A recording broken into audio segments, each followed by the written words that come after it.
Il était une fois, au sommet d'une montagne, 3 petits arbres plantés côte à côte. Au fil des ans, leurs racines se mêlèrent, tissant des liens d'amitié de plus en plus forts. Un soir, alors que la lueur des étoiles d'or se reflétait dans leur feuillage, les 3 amis rêvèrent de leur avenir. Le premier arbre souhaita ardemment devenir un magnifique coffre à trésors, étincelant d'or et rempli de pierres précieuses. Il imaginait être le plus beau coffre à trésors du monde, abritant des richesses inestimables.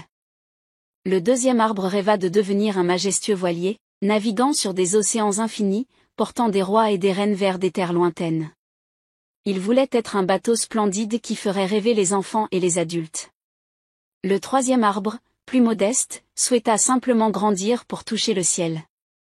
Il voulait rester sur la montagne et devenir si grand et si haut que les gens, en le regardant, lèveraient les yeux vers le ciel et reconnaîtraient la grandeur de Dieu. Les saisons passèrent, et un jour, les bûcherons arrivèrent. Le premier arbre fut abattu et transformé en une simple mangeoire en bois pour un nouveau-né. Le deuxième arbre fut façonné en une petite barque de pêche, utilisée chaque jour pour transporter des poissons du lac. Le troisième arbre, lui, fut coupé en grosses poutres, sans savoir à quoi il servirait. Le premier arbre, toutefois, abritait désormais le trésor le plus précieux du monde, un nouveau-né, entouré d'animaux dans la mangeoire. Les étoiles d'or brillaient au-dessus de lui, et il comprenait que sa destinée était bien plus grande que celle qu'il avait imaginée. Le deuxième arbre, par une journée d'orage violent, vit un voyageur fatigué monter à bord de sa barque de pêche. Alors que la tempête menaçait de les engloutir, le voyageur se leva, étendit les bras et commanda à la tempête de se calmer.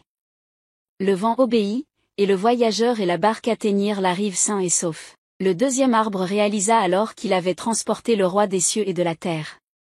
Le troisième arbre, quant à lui, fut utilisé pour une crucifixion, devenant un symbole de l'amour de Dieu pour l'humanité. Il comprit que sa destinée était de rappeler aux gens l'amour incommensurable de Dieu. Ainsi, le premier arbre contenait le trésor divin, le deuxième transportait le roi des cieux, et le troisième rappelait l'amour de Dieu. À chaque fois que les gens pensaient au troisième arbre, ils pensaient à Dieu, à son amour inconditionnel pour l'humanité, et à la signification profonde de Noël. Amen. C'était Noël.